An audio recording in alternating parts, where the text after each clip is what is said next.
All right, we're with El Rancho head coach Rick Zepeda out here at El Rancho Memorial Field, or Don Memorial Stadium. Don Memorial Stadium. Hey, Coach, how's your spring and summer gone so far?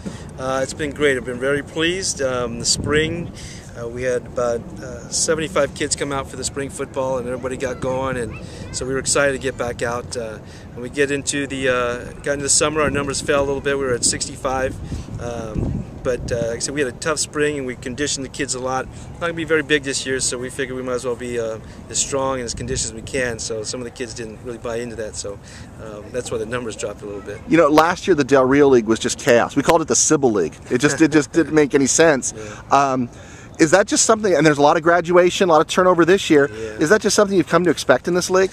The last couple of years, yeah. Well, actually, I'd say about 2 years ago, it was pretty heavy up top. And we had a few of the classes graduate, and then kind of like you said, whoever showed up that night won. You know, this year, again, just kind of you can fumble the haps all around. I don't know how it's going to end up again. And the Southeast Division, you know, yeah, you bumped out Charter Oak and South Hills, but yeah. that Suburban League doesn't look too easy. No, not at all. I mean, you have a big-time CIF champion, La Mirada, coming in. And then also I believe they got some other guys that replaced the South Hills and the big Charter Oak. So, you know, with the Pacific League involved in here now, the Suburban, this is not going to be an easy division to win. So yeah, you're right. It's going to be very difficult. And a couple players. How's Troy Campos looking? He's had a great summer. He's very, very pleased with him. We've thrown against some big teams this past summer. We threw against Norwalk, who again has been in semifinals 2 years in a row. We threw against two very good teams from Arizona last week, some 5A schools, and we did really well. And we actually threw against Servite, which was last night, and obviously the state champion. And we hung in there. We do all that great. Hey, any other player that, you know, a lot of times guys fly under the radar? You know, we were just talking about your offensive line earlier. Any other players that really, hey, you should keep an eye on this guy? Yeah, I really like Freddie Garcia. Freddie Garcia is a receiver DB for us. He's really doing really well in the 7-on-7s. Another kid who's really coming to age is Josh Lopez.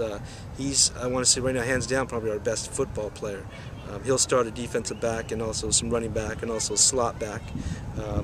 One of the kids, the lineman guys up front that we're really happy with is Jeremy Montoya at the center. He's probably the smallest lineman in the league, maybe in the whole high school circuit there, but boy, he has a great technique and he's taken on some really big kids. We sent the kids to a lineman camp and he's basically held his own just about everybody he's gone against, so we're really proud of him.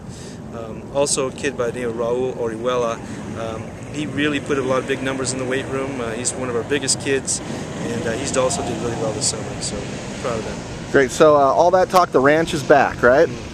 Yeah, well, you know, consistency is what's going to answer that question. It's not going to be me. Okay. The kids are going to have to go out there. We're going to prepare them. They're going to go and we're going to play. But of course, that's what we're shooting for. Yeah. Hey, Coach, thanks for your time. Thank you.